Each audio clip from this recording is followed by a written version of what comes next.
know if I stand up here, it's okay with the camera thing? I don't care whether the camera sees it or not.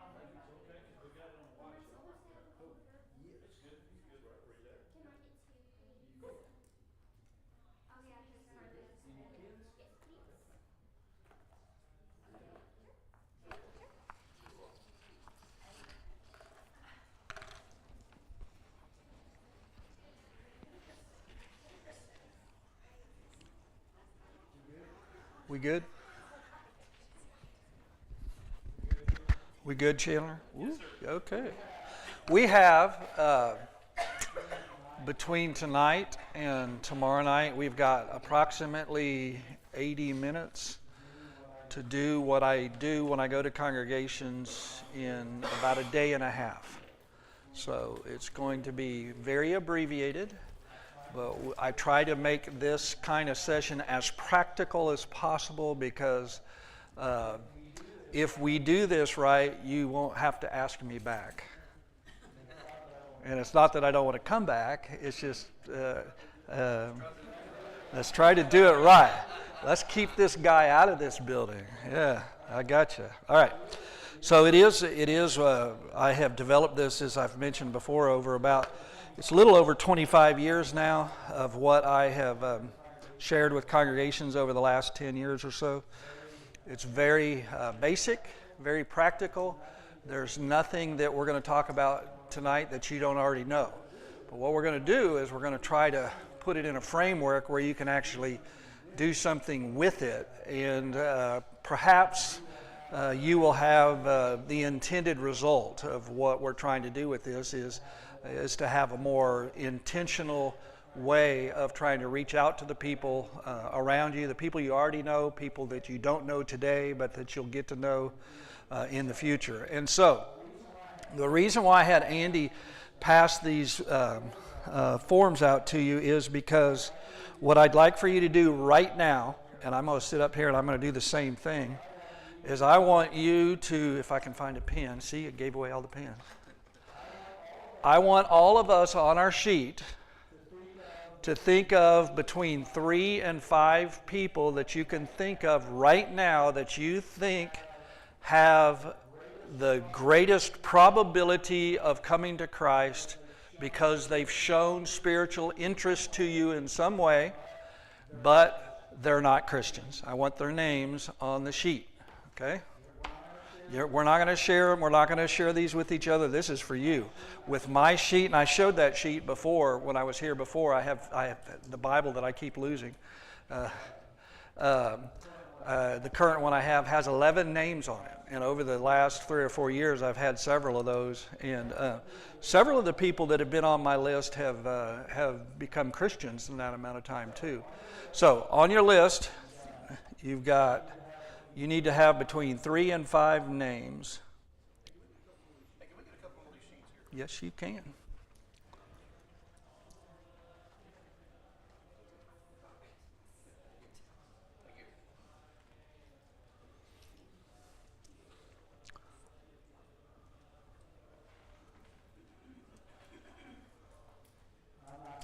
I'm not going to ask you to share your names, but the 5 that I have on my list, 2 of them live to the right of Maria and I, and 2 of them live to the left of Maria and I. Because when I was here last time and we were talking about Jerusalem and Judea, my house, my empty nest, my Jerusalem has 2 people in it. Right now, Maria and I in our house. And then from there, you got to extend out a little bit farther to on that list of people that would be your Jerusalem. And most of the people in my sphere of influence are more in the Judea and Samaria, a little bit farther out than just immediate family. But on my list I have Briley, Bryce, Michelle, Taylor, and Bailey. And the only one of those 5 that I've already had studies with is Michelle. And Maria started those studies, and she went all the way through what we're going to talk about today. And then while she was over here with you guys, I took over where she left off and studied 3 more times with her. She has everything, all the information I ever share with anybody to give them a sufficient amount of information to make a decision about Christ. She has not done that. So sometimes that happens, okay? Sometimes you get all the way through to the end of it and they just decide, either because of life circumstances or they're just not really convicted of it. So that happens. So those are my 5. The reason why, Chandler has handed some of those cards out to you in the past, the reason why Rob Whitaker teaches this and the reason why I do is because if you don't do something like this, and if you don't have it where you will look at it all the time, what you're going to find yourself doing, just like I've told you guys several times since I've been here, you're going to find yourself weeks down the road and you haven't prayed for these people. Just like if you don't think souls first, you won't start talking to people unless you develop that mindset that we talked about it last time, I think. Unless you have that paradigm shift to change those neural pathways so that you start thinking differently on a day-to-day basis. This isn't just you traveled across the country to go somewhere to have a mission trip or even across state lines like we're doing over here. This is an as-you-go type religion, as you live your life religion. And we have to have that paradigm shift if we're going to be successful, at least to the degree that we can be successful, that the Lord would like to bless us with if we don't make this paradigm shift. I'm just telling you, I could be wrong. Some of you have been in the church longer than I have, but I'm telling you, in my experience and really focusing in on this and paying attention to it in a lot of congregations around the world, right, Sarah? My take on it and my experience with it is a lot of people will go a long, long time, sometimes years and longer, without ever sharing their faith. Now, that ought not to be so. I think everybody here would agree with that, right? Is in some way or another, we got to figure out how to do this. And if we can get a critical mass of people in a congregation doing it, your church will grow. What happens if you don't? You'll die. And in a congregation like this, you guys are blessed. I've been talking about you, your ears itching. I've been talking about you guys because of your age mix. Because most congregations this isn't really rural, but in most congregations that I've been around that are about this size, the vast majority of them are 75 to 95 years old. And it's wonderful when we have 75 and 90 to 95-year-old Christians. That's wonderful to have faithful people that have lived that long and have been faithful to the Lord for many, many years. But what we need, in addition to that, is we need a mix. You've got about as good of a mix as I've ever seen anywhere, with the littles all the way up. And so that's a blessing for this congregation. So what we need to start doing on your list, I leave mine in the Bible if I don't lose it, next to my side of the bed, and before going to sleep and when I get up in the morning, I look at the list and I pray for the people that are on my list. All right. Now, as I said, I've already got multiple lists, but this is one I'm starting tonight for this purpose. So, why, Paul, do you need to write the person's name down on your list?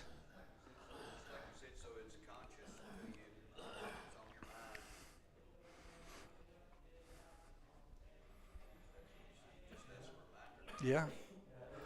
If you're constantly thinking about somebody, if you're thinking about somebody every day, and if you are developing this paradigm shift to think about them in a way maybe differently than you have in the past, other than just being a friend or a family member or whatever, coworker, whatever they are, but you're thinking about them from a souls first perspective.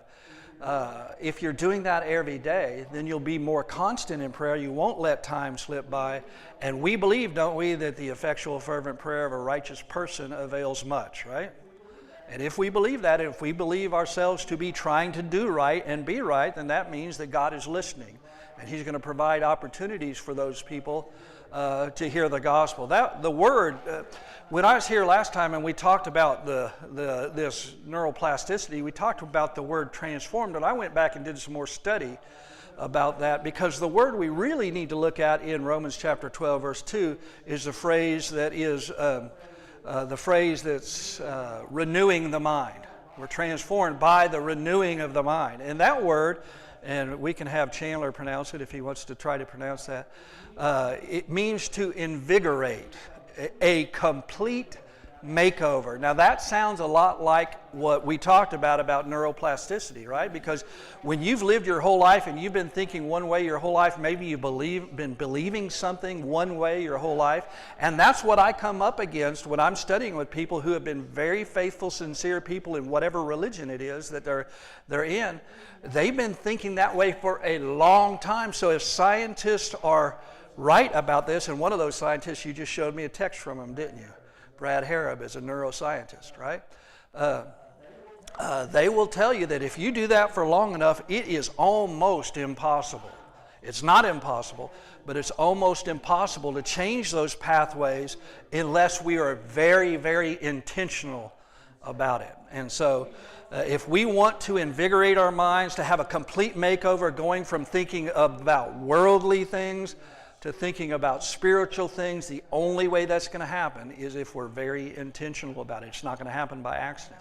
It's not going to happen if we just say, oh, well, maybe I ought to do this. We have to make a point. That's why I want you and me to have something tangible that we can hold on to, and we can say, this can remind us to do just that. All right? So whoever's on your list, what I ask of people when I have these sessions is, if you've got people on your list, I want you to commit right now to praying for them daily. Can you do that? Okay. Because if you can do that, and if we believe in the power of prayer, then sometime in the future, there will be an opportunity that will come up, one way or the other, for that person, if they're the person you think they are with a Matthew 7 heart, where they're really asking, seeking, and knocking, as we've talked about, then they'll have an opportunity, and they'll take that opportunity. Many of them will, all right? So let's commit to that. And what I do with my list, I start a new one after, depending on how many I have on it, after I come to the conclusion of something with them. Either that person has studied and obeyed the gospel, or they've studied like Michelle and haven't obeyed the gospel, or they've let me know through my interactions with them they're just not interested at this time. Today, while we were door knocking, we ran across one person who was really not interested, right? Not ugly, not interested, just very pointedly not interested. The rest of them were pretty cordial, and we had a couple that I thought were pretty interested, okay? But some aren't, and you will know that after a period of time. If you've been working with someone, you'll know that. And so maybe your list changes like mine does very much. And maybe Chandler can order some more of those ones. And you've got some different ones. In fact, I have one somewhere here. It doesn't have to be the same one that House to House puts out. It can be the ones that you got. Were those from House to House? The second ones, the second kind were? Okay, all right. All right, everybody understand this. This, in my experience and in my opinion about this is a go, no-go. This first point is a go, no-go. If we don't develop this mindset that causes us to be convicted enough of the power of prayer to move in the hearts of men, if we don't commit to that and assimilate that thinking into our process, that thinking process into our daily lives, we're not going to do it.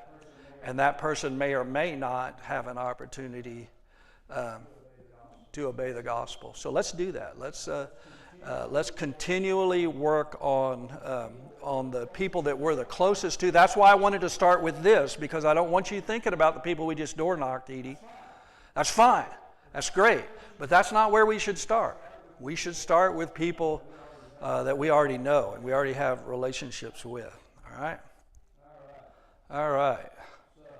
So we need to pray daily for these people. Well, I try to do that, of course, with the type of work I do, and when I get up and take my Bible with me, I have those lists with me, and I try to do it multiple times a day, through the day with thinking about the people on my list. And I think I mentioned last time I was here, somebody who's been on my list, was on my list for 11 years, is speaking in your building in about 3 weeks. Rafe Barber. He was on my list before I had a Rob Whitaker list, when I had my own kind of list. with praying for people daily that we knew, and of course we knew him through his wife Flory. I imagine Flory and the kids will be coming with him when he comes over here. So just a great family. But he was somebody that we were in constant prayer about. We met her in Hawaii first, and then they moved when the rest of the people from Hawaii moved, from American Samoa, moved to Huntsville. And so Huntsville went from having like 0 Samoans to having 20-something Samoans in a matter of about 3 years. And Rafe and his family were part of that. And he visited, while living in Huntsville, he visited us in Missouri. He visited us in Anchorage, Alaska. And then he has been in our home multiple times in Huntsville before he obeyed the gospel. And by the way, I mentioned the situation in Honolulu this morning. They were back in Hawaii with their family in Hawaii, and Lima, the preacher that went to school where Chandler went to school, baptized Rafe while he was there a couple of years ago, and then he has made the decision to go to preaching school. He's a great guy. I don't know if you have met him yet, but it's a great family, and you will appreciate them very much, I think. We're supporting them as well, so very worthy of support. So you have this list, and then also what you should have is you should have people in your mind that aren't on this. It's not like you're not going to try to make inroads with other people, but you've got other people too that are on your list that you may come into contact with. And what I suggest people do is, in regards to both your list and to these other people you know, is to prepare intentionally and give thought to, and maybe some meditation upon, some prayer in and of itself upon, well, what am I going to do?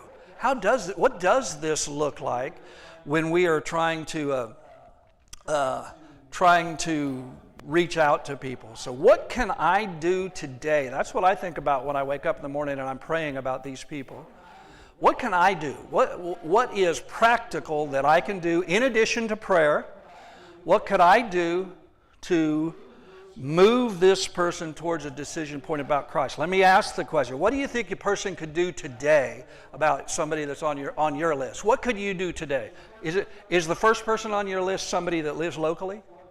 So what could you do? Text them? What would you text them? Yeah, that's great. That's not hard. It's not hard to do that. Yes. Well, this evening I texted my neighbor that was on my list. Okay. And I had invited her. Okay. She couldn't come. Okay. But I told her to get her the link so she could. Okay. Very good. And by the way, if we do have hi, if you're listening. We are.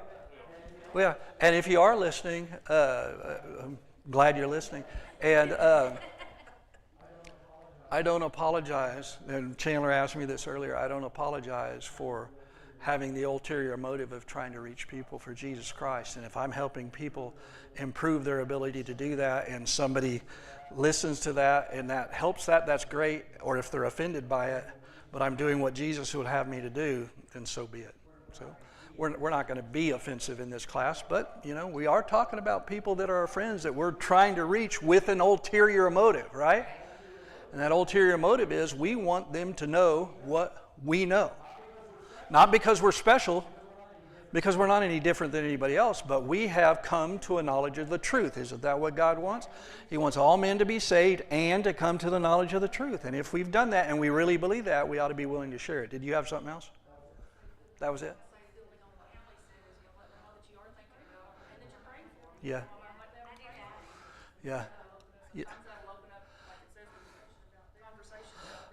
Yeah. Yeah. That's exactly right.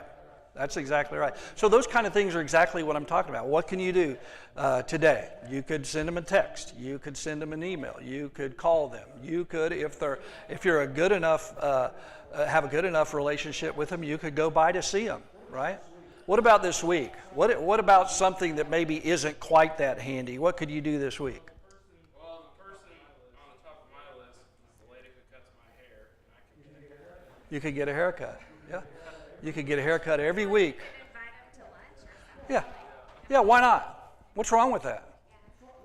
What's wrong with? One of the people on my list is a lady I worked with before when I worked for A-State, and we've had lots of discussion about, the Bible and things like that. And I gave her a copy of Muscle and a Shovel because we had a good relationship. Yep. I was like, this book would probably help you understand better where I'm coming from. Yep. That's a good way to present it too. That's the way, like, then it's not Julie saying it, and it's a book, it's written as a narrative, but it's scripture, then it's kind of like Yeah, and I know, and for years I used that book. I don't use that book now, but it's because my friend Lance Mosier has written a book called Transformed. It's very similar to it, and it is extremely well written. And Maria's, by education, is a professional technical writer. And she, like me, when she picked up that book, did not put it down until it was finished. It's that well written. He's a very, very good writer and artist, and his story is like Michael's, is a very, very compelling story. And because, like, today we had one of the doors we knocked on, a lady said, well, we're typically non-denominational, and I was like, oh, good, so are we. Yeah. I mean, like, but they don't know that. Yeah. Like, Yeah. they don't know what that even means. Uh-huh. It's just like, we are Right. you, like, I mean, what do you say to that? So I was like, we are too. Yeah, I think that was a great answer to give for this one, and I don't know that we really need another one. Is invite somebody to eat. That's that. Yeah. Yep, absolutely.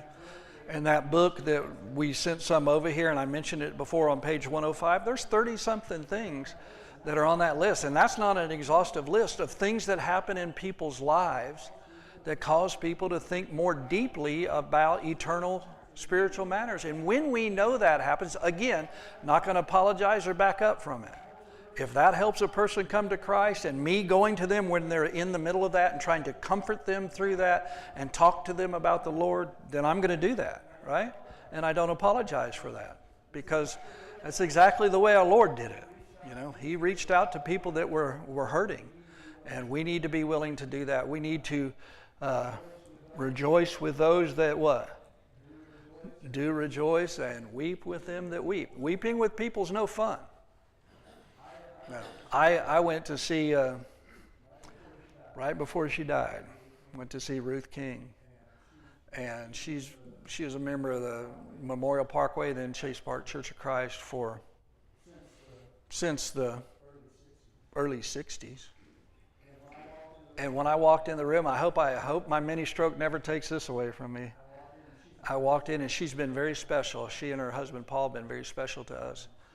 And she saw me walk in, and she could barely speak, and she said, I need you. And it's like, oh man, how can you not go see somebody in that situation when somebody no, she knew at that point she just had either hours or days, and it wasn't that much. She did get to go home after that. I didn't think she would, and she lived for a little while at home before she passed. But somebody who was really, really in need, and that's not an easy visit to make when you know someone that's special to you is just not going to be around a lot longer, right? So we need to prepare intentionally. So think about those things. What can I do today? Text, call, go by if there's someone close, maybe a neighbor. What Maria has started doing, has been doing it for many years, and with these people that live near us, is when Bailey, she's got 3 kids now. When she has a baby, she's always going over there taking food. The other people just moved in right at about a year ago, so we have invited them over. Before we left, I pushed the push lawnmower over to their house because their lawnmower's broken, and she was using one of those push reel mowers, and the grass was real high because it rained forever, and it wasn't cutting very well at all. So I said, how about if you use it and you just keep it, because we're going to be gone for a while, and you use it however much you want. And you know what she said? Okay. And then she said, and I'll cut your grass too. And I was like, I didn't offer you this push mower so you'd cut my grass. I just wanted you to have it. She goes, I know.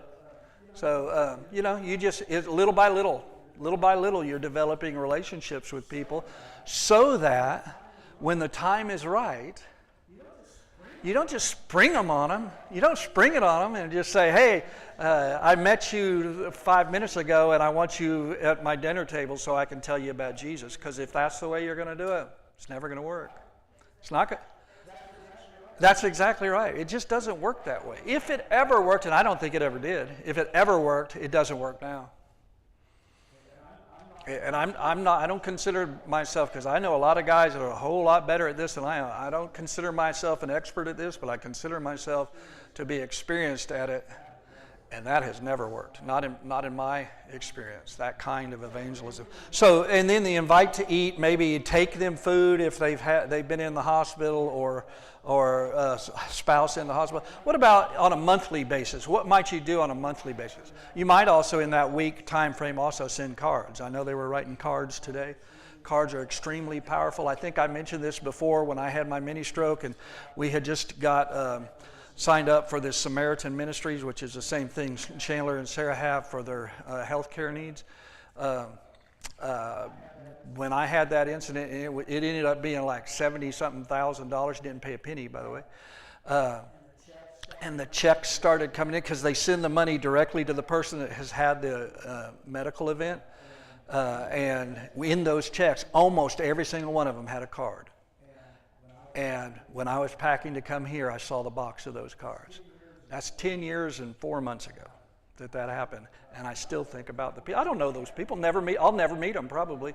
But it meant a lot to me when I got those cards. And I can tell you, it can be very effective in evangelism. It can really, really open some doors because people know you've made an effort to reach out to them and to comfort them. So you might have in that this week, maybe even today, section, you might have send a card.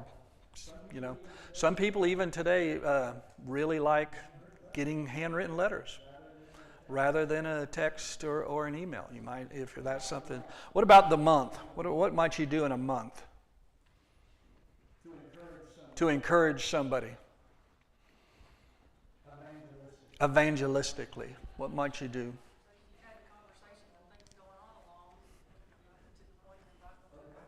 Okay. What might you do, and that is exactly where you want to go with it. What might you do before you invite them to a Bible study? Invite them to worship? Okay. Invite them to your home? I firmly believe this. You can ask Andy. He was involved with it when we were doing it regularly. But when we started our open home ministry in 2019, Sarah was still in the house. She knows. She knows how many people she and Maria prepared dinners for. And that year, we divided our 400-something person congregation up into 12 teams, and they came every 2 weeks. And so each team came to our house twice a year. We had, I think it was 465 people that Maria cooked for that year.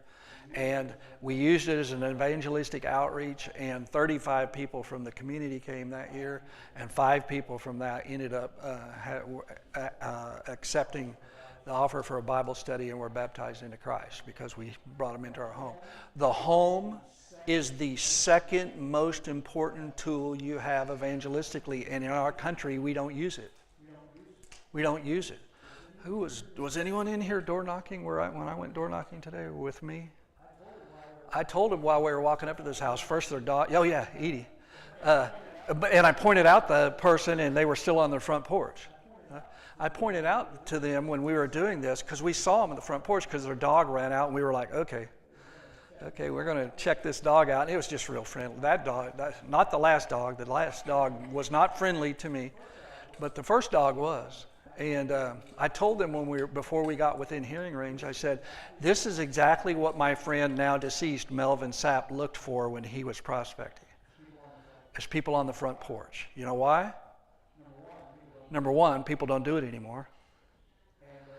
And they're outside of their home. They're relaxing. And if when you go up, they're not immediately put off because you're on their property, if when you're walking up they're receiving you by their demeanor, you have a really good chance of getting that person to talk to you, and that's exactly what happened.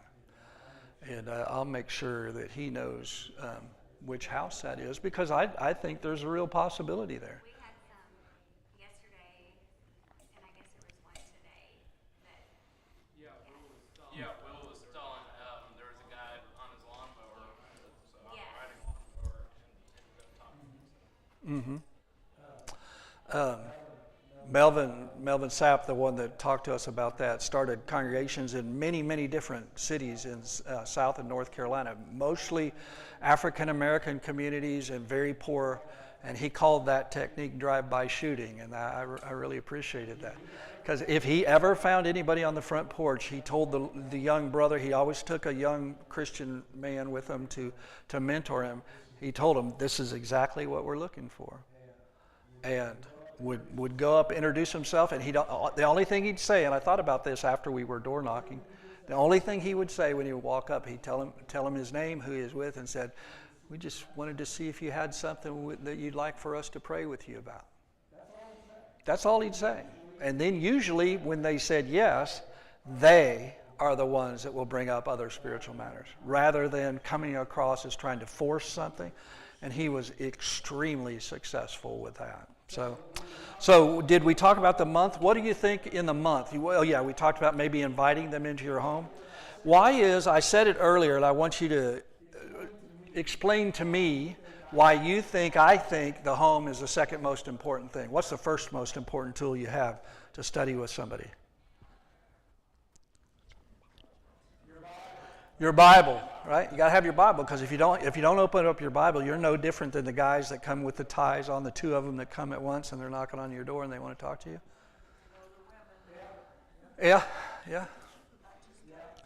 Yeah. We, on our way here, when we were going through one of the little towns in North Alabama, it might have been over just this side of Florence, Town Creek, I think it was. And we pulled up to a light, and there was a car stopped there, and there's two young guys, the white shirts and the ties, and they're just fixing to get out of their car and go do their thing, right? If we don't have our Bibles open, if we don't turn to the Bible and answer questions with the Bible, we're no different than anybody else. And we want to be different. We want to show people that we are really serious about studying the Bible with them. So invite them in the home. And why? Who was I asking? I was going to pick on somebody. Why the home? I'm going to pick on Jackie. And what about it being personal makes it the second most important tool you have? It makes them think that you're special. Okay.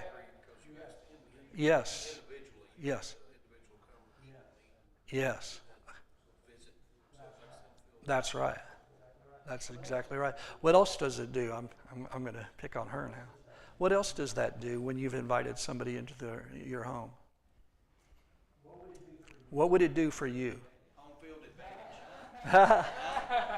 You can talk about what you want. You're in your comfortable spot. That's exactly right. And what it has done to the person that you've invited into your home, what it does is it helps that person understand that you've opened yourself up to them. That's the word I was searching for. You have made yourself vulnerable to somebody who's in your home, because you know what? In our country, we don't do that anymore. That's why Melvin did it that way. Well, that's why he did that all the time, because in that community, in poor neighborhoods, especially in the African American community, they still spend a lot of time in each other's homes. Every single country I've ever been to in the world except the United States spends time in each other's homes. And that's why I tell people, and again, I'm not going to back up from it, and I'm not going to apologize for it. We got to get over ourselves, because we think our home's our castle. We think when we get off work, we're in the lazy chair or whatever we do when we get off work, and we ought to be utilizing those homes for the betterment and the increase of the Lord's kingdom. Because when we have people in our homes, it breaks those barriers down. Isn't that what we want to do? We want people to feel comfortable to talk to us about the most important topic that you're ever going to talk to them about. I thought about you earlier, because the guy I'm fixing to tell this story about was at the wedding. I hadn't seen him in I don't know how many years, but this fellow that was at the wedding at Memphis, when I was going through grad school at Freed-Hardeman, I was driving back and forth from Poplar Bluff. It was crazy. Twice a week. And sometimes I was so tired I'd stop and get a hotel halfway through over there by Dyersburg. And I just happened to mention it to somebody on campus one time, and he said, hey, we got 4 guys living over here in one of these houses just off campus, and one of the guys just moved out at semester. We got a room open, so I went over and I met with the guys and looked at the room, and for a whole month it was less than one night of the hotel, and I was spending hotel bills multiple times a month. So I roomed with those guys for a while, and one of those guys told me the story, and I talked to his dad because I saw his dad at Memphis before you guys knew each other, when we were at Memphis one time, and he told me the story again about how he grew up in a very practicing, devout Catholic home, and when he became a Christian, he tried to talk to his family about it. And he had a sister who was a married lesbian, and he had a brother who was in prison and gonna be in prison for a long time. And when he and his family would go home to go see his mom and dad, all everybody talked about was how great the sister was, and how badly the brother was treated. And whenever this man, his name is Jerry, would try to talk to them about anything of a religious matter, they just push him off, and then finally, have I told you the story? And finally, one time, he told him, he said, son, I need to tell you something. I said, what's that? He said, I don't ever want you to bring that subject up again. Don't ever bring up your religion again to me in my house. And you know what he said? Okay. Same thing I said to my parents when they told me that. Okay. So time passes, parents get older, go home on visits less and less often because of the atmosphere, but when they're there, guess what the family's talking about? All these things that aren't related to anything of eternal importance, and talking about how bad people are treated, and that she loves her wife, and all this kind of stuff. And one time when he was up there, his dad noticed that he wasn't participating. He was just off sitting in a chair reading a book or something. He said, what's wrong, son? He said, do you really want to know? And he said, yeah, I do. I can tell something's wrong. He says, well, Dad, several years ago, you told me never to bring up my religion again, the single most important thing in my life, and you won't allow me to talk to you about it. That's why. You know what the dad said? Talk to me. And within the next 2 years, not only was his dad, but his mother and several extended family members were baptized into Christ because he was willing to do that after he was told by a family member, don't ever do it again, right? Because you know what we normally do when someone tells us that? We never bring it up again. And unless the dad had noticed that his demeanor around them was way different than it had ever been his whole life, unless he had taken notice of that, those people might never have obeyed the gospel. You don't know. When somebody is, I was telling Lawson, because we had one guy, and remember I asked him what their read was, and one of them might have been him, it might have been one of the girls, said, well, he's kind of mean. Oh, no, and Edie and I were going, now wait a minute. We were up on his property. He wasn't really mean, but and when we were driving away, I said, you know what, today wasn't the day, right? Today wasn't the day for this guy, but Lawson Road might be door knocking this neighborhood sometime in the future, and they might go to this door, and that might be the day. That might be the day that guy is really ready to hear someone talk to him about, just like Jerry's dad was several years after he told his son that he did not want to talk about it anymore. So, under this month, when you're talking about somebody on your list, maybe what you do is you intentionally think about having them in your home.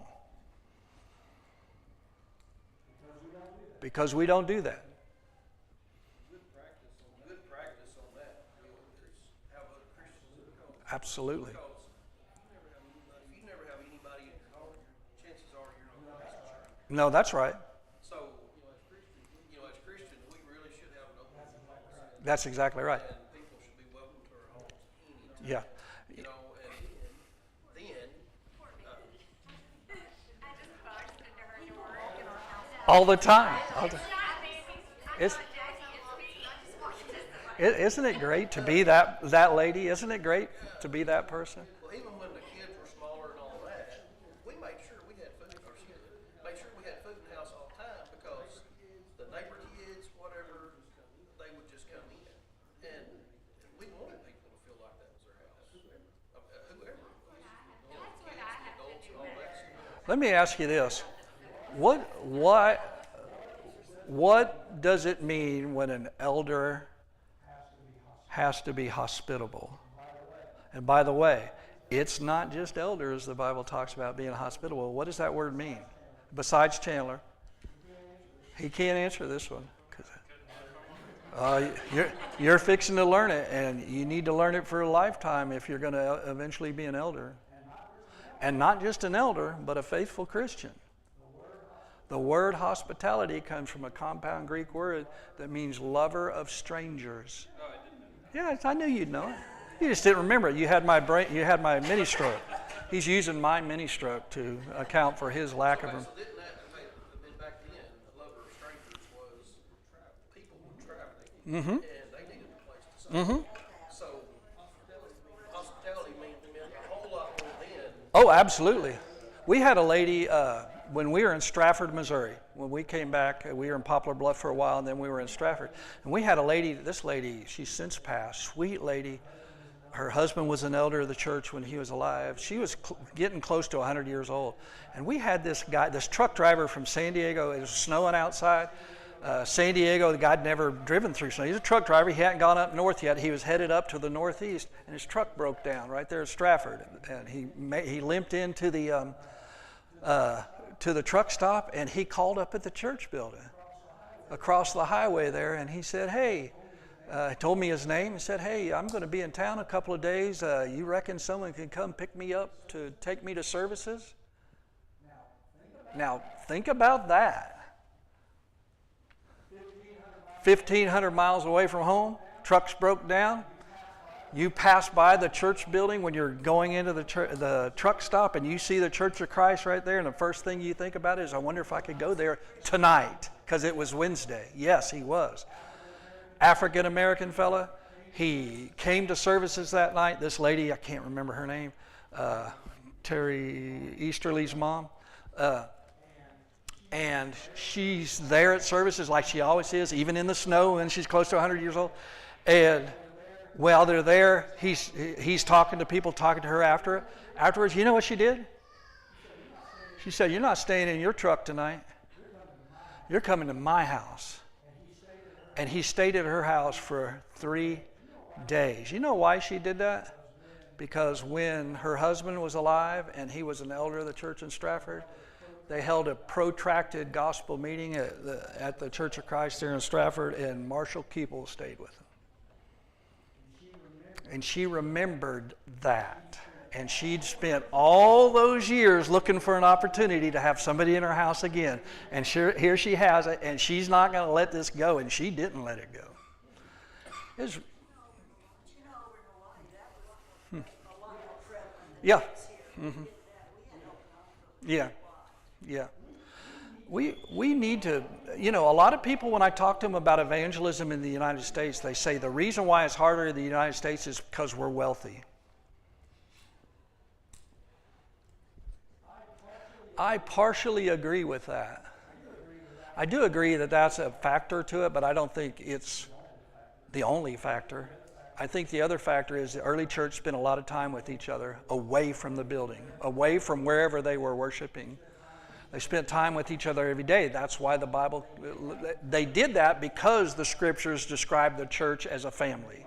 And they wanted to spend time with each other. And again, everywhere else that I've gone, that's exactly how the church has been. I know Andy's done a lot of traveling. I don't know if that's been the way it was everywhere you've gone. One of the byproducts of Christians spending time with each other away from home, away from the church building, is when they're together, let's say they got a group together like we did for Open Home Ministry, is they like to sing.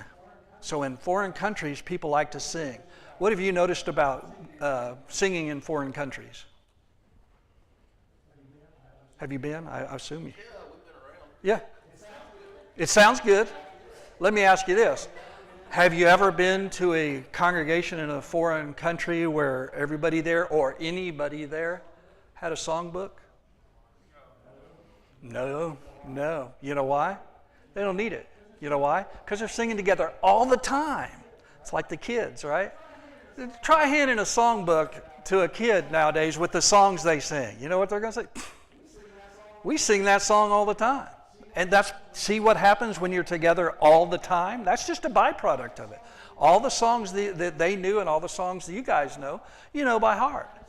And I just picked up on that many, many years ago. They don't use songbooks because they have all the songs they sing memorized. Well, how does that happen? It doesn't happen overnight. It doesn't happen just a one-time deal. It happens because they do it every day.